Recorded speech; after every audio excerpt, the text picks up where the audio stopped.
Gran Alianza, muerte. Tras la inevitable muerte del cuerpo, el alma mortal parte camino de una segunda existencia en Seís.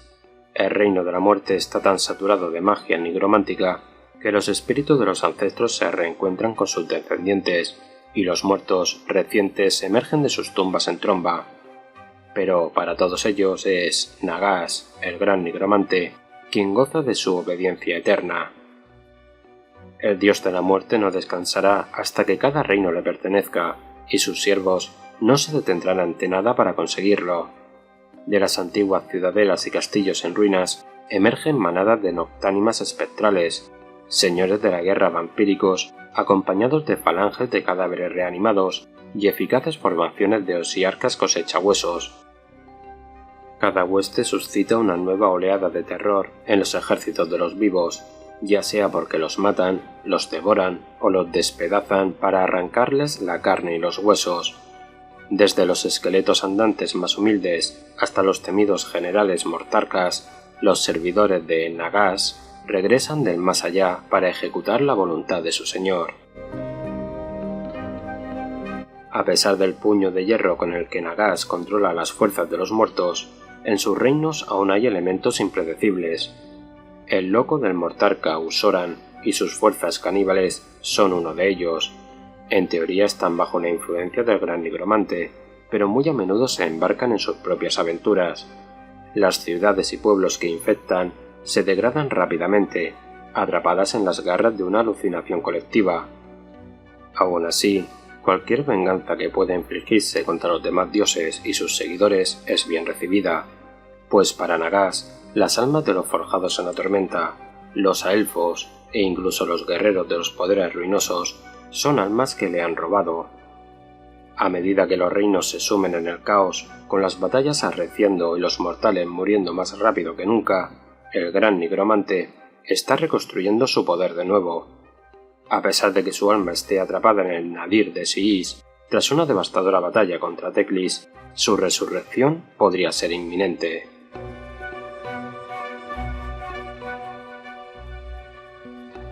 Cuenta la leyenda que en una época olvidada, antes de la caída del mundo pretérito, Nagash fue el primero en dominar el arte de la nigromancia. Aunque solo quedan Nagash y sus mortarcas para afirmar tal cosa, su dominio absoluto sobre los muertos deja poco lugar a dudas. Durante la era de los mitos, cuando los dioses caminaban libremente por los reinos y prosperaban las civilizaciones incipientes, Nagash era parte del panteón de Sigmar. Pero su deseo irrefrenable por hacerse con el poder no tardó en truncar la alianza. Nagash no descansará hasta que ostente el control total sobre todos los reinos mortales. Para tal fin, desea crear una necrotopía, una realidad no muerta donde no se dé ni un solo paso sin su bendición. Desde el lóbrego complejo mausoleístico de Nagashizar, ubicado en el centro hundido del reino, continúa maquinando. Al fin y al cabo, la no muerte le ha concedido su arma más potente, la paciencia.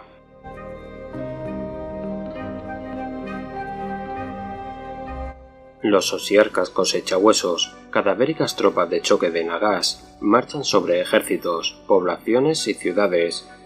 Al contrario que los harapientos no muertos, que inflan las multitudinarias huestes de Seís, las filas de los cosechahuesos están creados a partir de huesos. El gran nigromante los creó con un solo objetivo: conquistar. Son la máquina militar perfecta, ajena a la compasión, para lo que los humanos son poco más que ganado que pastorear y recursos que explotar. La sociedad osiarca está estrictamente dividida en castas. Los esculpehuesos crean a cada guerrero a partir de huesos mortales y le dan la forma ideal para su papel. Luego, le incrustan una joya de tumbarena vitrificada que contiene una combinación única de almas y que lo despierta. Los forma-almas están a cargo de combinar esta esencia espiritual con la habilidad marcial idónea. Se extirpan las emociones innecesarias, como el miedo o el remordimiento, y solo quedan las cualidades más útiles para la guerra. No obstante, durante el complejo proceso de creación, es vital que los cosechahuesos jamás se queden sin materia prima, Para ello, los asentamientos conquistados están obligados a someterse al implacable diezmo de huesos, a cambio de no ser aniquilados. Los pragmáticos osiarcas no dudan en diezmar poblaciones enteras si les falta un solo hueso, por lo que los mortales subyugados profanan tumbas, matan viajeros e incluso celebran sorteos entre los vecinos para satisfacer las demandas de sus necroseñores.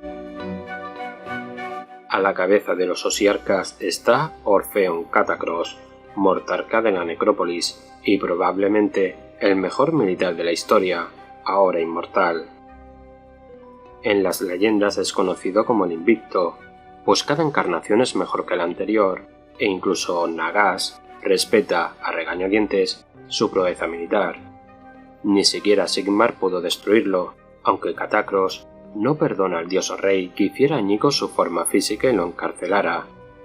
Desde su regreso, Catacros ha puesto especial empeño en anexionarse las tierras de Sigmar y masacrar a sus ejércitos. A medida que la guerra se intensifica en todos los reinos, crece el poder de los cosechahuesos.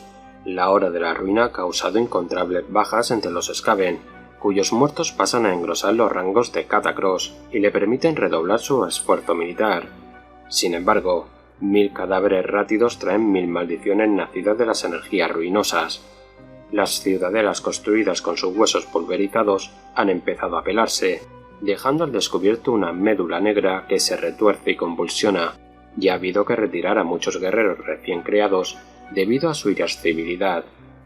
Por ahora, Catacros está dispuesto a ignorar las anomalías, pues las victorias recientes han sido cuantiosas y aplastantes, y cada golpe contra su viejo enemigo Archaon le produce una ligera satisfacción.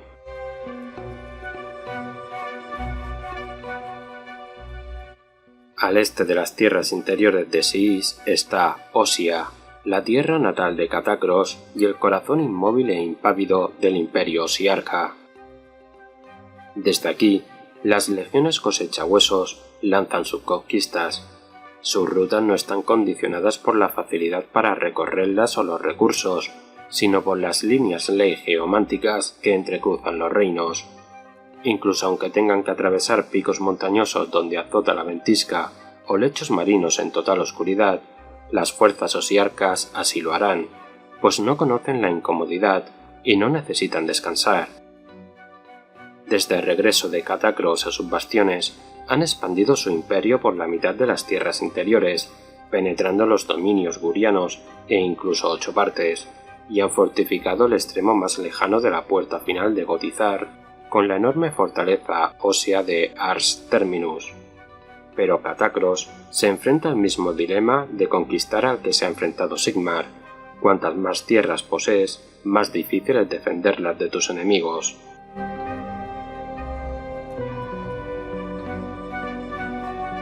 Bajo el manto de la noche marchan las huestes vampíricas, filas y columnas de esqueletos, encabezados por los cadáveres de reyes mortales muertos tiempo A, que engullen batallones enteros, nigromantes ancianos que resucitan a los muertos del enemigo y los lanzan contra él mientras los lobos terribles despedazan a los vivos.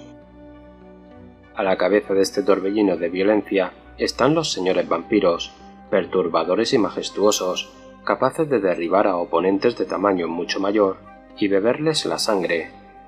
Los afectados por la maldición pudrialmas aparecen en leyendas y cuentos de todos los reinos.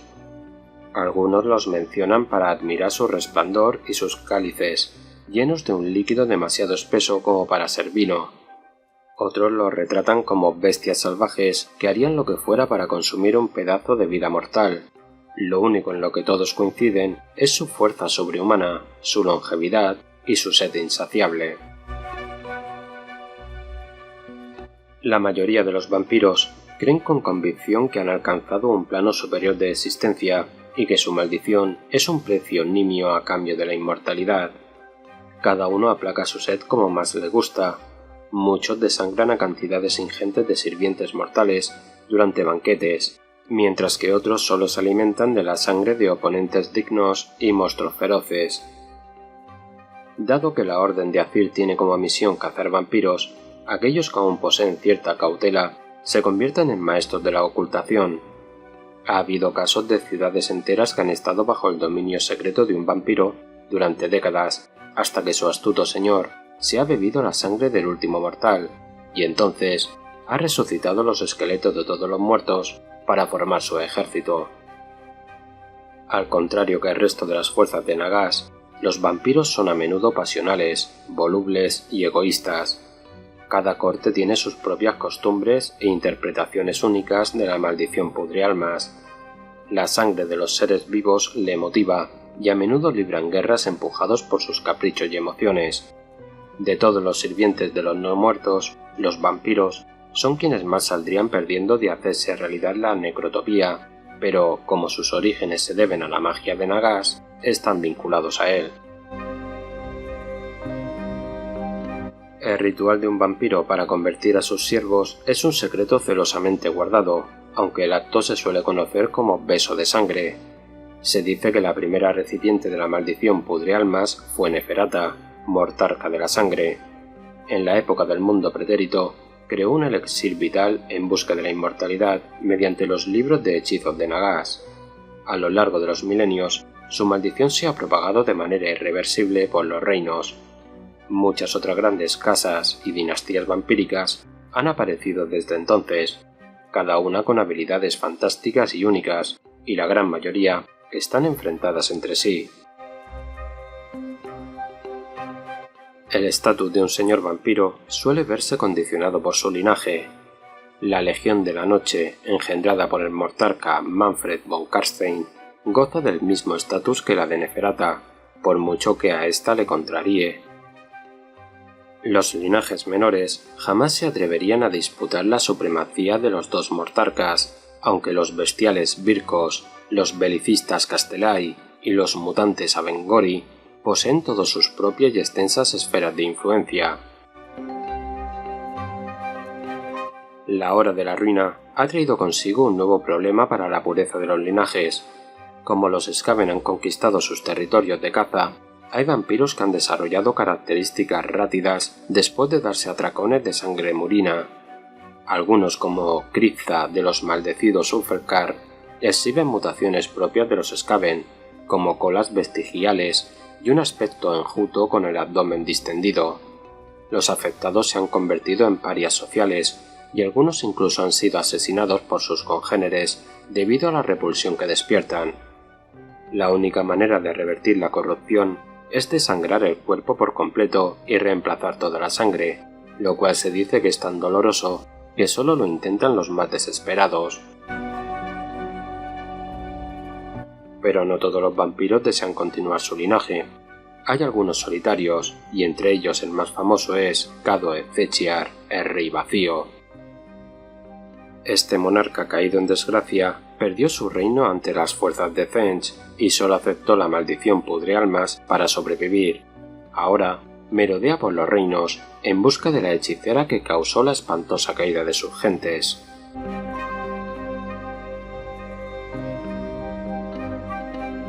Los generales más poderosos de Nagas son los mortarcas, que tienen como responsabilidad reforzar los designios del gran nigromante a lo largo de sus muchos ejércitos de no muertos de este. Neferata, mortarca de la sangre, y Manfred, mortarca de la noche, se cuentan entre los más ancianos de todos. Ambos son inmisericordes vampiros pudrialmas que existen desde la era de los mitos. Nagas los trajo del mundo pretérito, y ahora pagan por esta resurrección con su lealtad. No significa esto, de todas formas, que sean leales el uno al otro. Neferata y Manfred están enzarzados en una rivalidad eterna. Llevan siglos librando una guerra fría, arrebatándose territorios y asesinando a los generales del otro. Ni siquiera el gran nigromante confía en ellos por completo, pues aunque su magia los ata a su servicio, sabe que la necrotopía en la que cada alma existiría en un estado de no muerte los privaría de la sangre que los sustenta. Por tanto, la traición es inevitable. Todo depende de cuándo y cómo sucederá.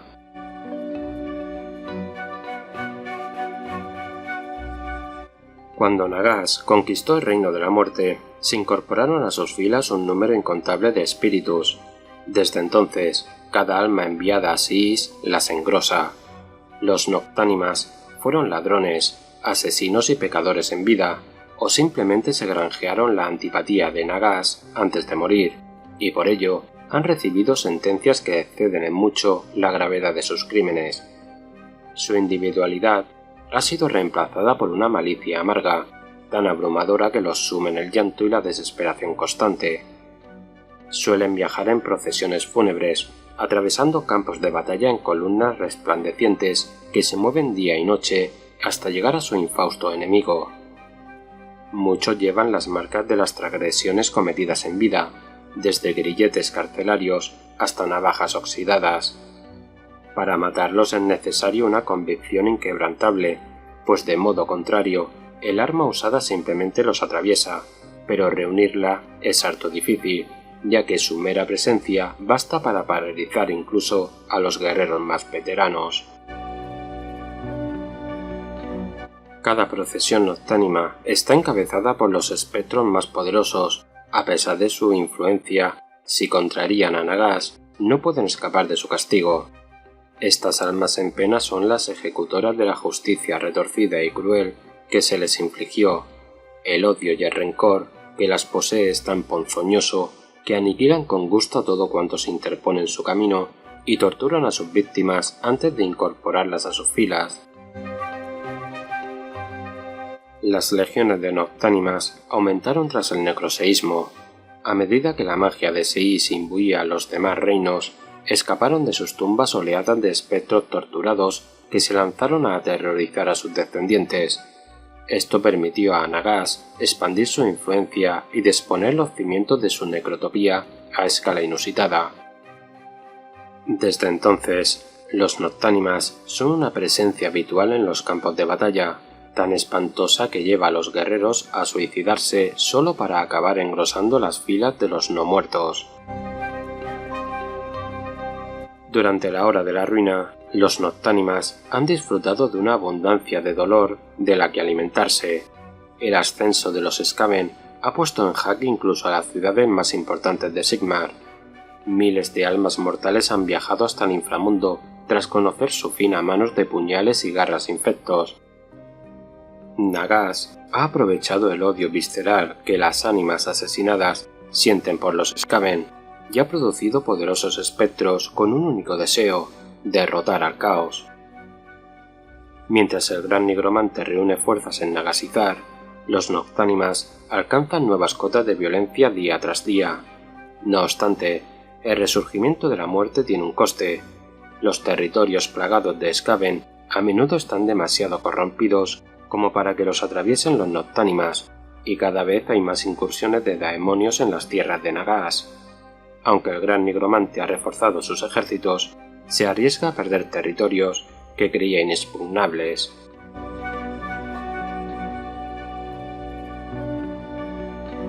La novia de luto, la reina despechada, la mortarca del pesar, Lady Olinder ha tenido muchos nombres. Se dice que en vida su belleza resplandeciente capturó la atención de un influyente príncipe. Cuando su prometido y el padre de éste murieron en misteriosas circunstancias, Olinder asumió el trono entre inconsolables sollozos. Sus súbditos no sabían que bajo el velo escondía una perversa sonrisa. Nagas la eligió tras morir para liderar a los noctánimas, bendición y maldición a partes iguales. En su ascensión, el gran nigromante le imbuyó el alma con todo el dolor y la pena que podía soportar. Ya no necesitaría fingir tristeza, pues estaba destinada a languidecer para siempre presa de una tristeza aplastante. Quienes se acercan a ella acaban presos de su propia pena, incapaces de nada, excepto de esperar su propia muerte.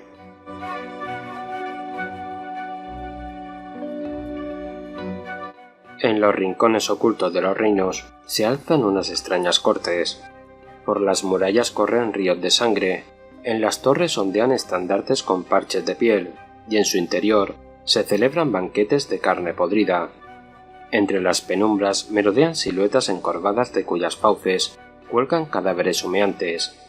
A la cabeza de cada banquete de carne se perfila la figura de un vampiro, que disfruta del favor de sus súbditos como un rey que acoja a sus cortesanos. Son los salones de las cortes come carne, los siervos más anárquicos de Nagas. Los espectros de la corte están afligidos por una maldición enloquecedora, por lo que en su cabeza llevan una vida muy distinta. Cada banquete es una cornucopia de viandas, vinos y exquisiteces varias. Cada batalla es una hazaña honorable que libera pueblos enteros de las garras del mal, y cada enemigo es un monstruo vil que debe ser ajusticiado. Los restos en ruinas de sus castillos son resplandecientes palacios donde rendir tributo a sus caballeros y alabar la generosidad de sus nobles. Las alfombras y gallardetes de piel flagelada son de hilo de oro y las armas oxidadas y melladas están forjadas por los mejores herreros. Lo cierto es que los espectros no diferencian el bien del mal. Atacan a cualquiera que atraviese tierras que consideran suyas, descendiendo como una manada rabiosa de monstruos esclavizados, listos para masacrar a quien ellos creen indigno. El progenitor de estas viles criaturas es Usoran, rey carroñero y mortarca del delirio. Aunque en principio es vasallo de Nagás, su locura lo hace difícil de controlar. Solo mediante argucias nigrománticas y la influencia de otros vampiros más cuerdos se puede reconducir a Usoran, aunque nadie sabe realmente en qué está pensando ni qué hará. La prole de abominaciones vampíricas de Usoran comparten la maldición de su señor en cuerpo y en mente. Ellos crearon las primeras cortes en la era del caos, cuando la corrupción y la sequía abocaron asentamientos enteros al canibalismo para poder sobrevivir. Muchas víctimas ya estaban muriendo de inanición y medio enloquecidas cuando los vampiros llegaron, por lo que en la maldición encontraron una especie de paz enfermiza, ya que gracias a ella la carne de sus vecinos tomaba aspecto de comida y vino exquisitos. La lealtad de los seguidores de Usoran es un reflejo de la precaria relación entre su señor y Nagás. Algunos aborrecen y temen al gran nigromante, pues lo consideran un tirano que debe ser derrotado. Otros lo adoran como padre del semidios Usoran y ejecutan su voluntad con alegría. Usoran está, en teoría, al servicio de su creador, pero en la práctica su nueva corte de estío envía huestes a la franja siempre verde para hacer realidad las estrambóticas ideas de Usoran. Las nuevas oleadas de heraldos delirantes, enfolverizados por los surgimientos del caos, se aventuran desde sus cortes por todos los reinos. Creen que deben salvar a los asolados asentamientos de Sigmar, y aunque han tenido éxito repeliendo a los Skaven gracias a su voraz apetito, los humanos acaban por caer víctimas de su aura enajenada. Los heraldos Pergamédula, mensajeros que prometen unidad, pero solo traen locura, están repartiendo tratados envenenados con el propio icor de Usoran, al que llaman Sangre Real. Su fervor infeccioso anima cada día que pasa a más y más gente a unirse al estandarte del rey carroñero.